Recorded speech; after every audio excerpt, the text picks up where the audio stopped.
হলের সংখ্যা আগে থেকে বাড়ে নাই, বরং আগে থেকে আরও কমে গেছে, বাট বাড়বে। অনেক ভালো ভালো প্ল্যান চলছে। চলচ্চিত্রকে সামনে আগানোর জন্য আমরা সবসময় মনে করে থাকি যে গভর্নমেন্টের বড় সহযোগিতা দরকার। আমার আজকে স্নেহের বন্ধন চলচ্চিত্রের শুটিং চলছে।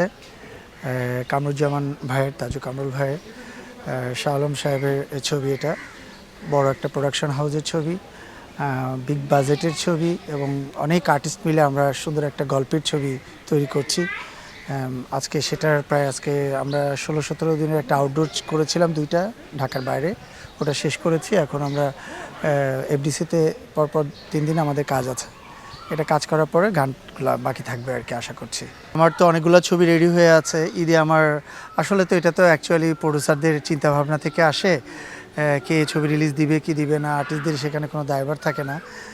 আমার প্রযোজকরা হয়তো ঈদের ছবি রিলিজ দিচ্ছেন না, বাট 2 ঈদের মাঝখানে হয়তো ছবি রিলিজ আছে আমার, যেহেতু আমার 8টা ছবি এখন সেন্সর হয়ে আছে। সো 2 ঈদের মাঝখানে যাবে হয়তো। আসলে আমাদের তো তাকিয়ে থাকি সবাই ঈদের জন্যই। সারা বছর তো চলচ্চিত্র আসে না, ভালো চলচ্চিত্রগুলা সবাই চেষ্টা করে তারা ঈদে আসার জন্য। সেক্ষেত্রে যে চলচ্চিত্রগুলো আসবে সবগুলোতেই আমরা আশাবাদী থাকি যে সবগুলো চলচ্চিত্রে ভালো চলবে। যদি ভালো চলে তখনই না আমাদের ইন্ডাস্ট্রি সামনের দিকে যাবে, কিছু দর্শক আবার হলে ফিরবে।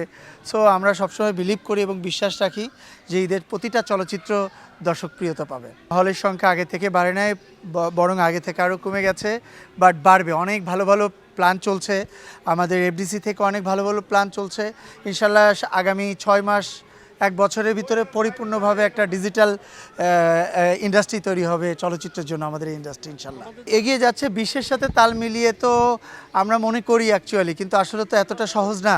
কিন্তু আমরা যেভাবে চেষ্টা করছি, যদি আমাদের সবার সাপোর্টটা থাকতো, গভর্নমেন্টের সাপোর্ট, আমাদের দর্শকদের সাপোর্ট, প্রযোজক, প্রডিউসার, পুরো ইন্ডাস্ট্রি মানুষের সাপোর্ট থাকতো, তাহলে 100% আমাদের ইন্ডাস্ট্রি যুগের সাথে তাল মিলিয়ে ভালো ভালো প্রজেক্ট করতে পারতো আর কি। আমরা সবসময় চলচ্চিত্রকে ভালোবাসি। চলচ্চিত্রকে সামনে আগানোর জন্য আমরা সবসময় মনে করে থাকি যে গভর্নমেন্টের বড় সহযোগিতা দরকার। সেক্ষেত্রে গভর্নমেন্ট যদি বড় সহযোগিতা করে, আমরা দর্শকদের কাছে খুব সুন্দরভাবে আমাদের প্রজেক্টগুলো আমরা নিয়ে যেতে পারবো। সো আমাদের সরকারের কাছে একটাই চাওয়া যে সংস্কৃতিতে আমাদের এই 4 দেয়ালের মাঝে মিনিমাম 5,000 মানুষের জীবিকা নির্বাহ করি। আমরা যাতে সুন্দর সুন্দর প্রজেক্ট করতে পারি, সে প্রজেক্টগুলো চালানোর জন্য সুন্দর ব্যবস্থা তারা যাতে করে দেয়।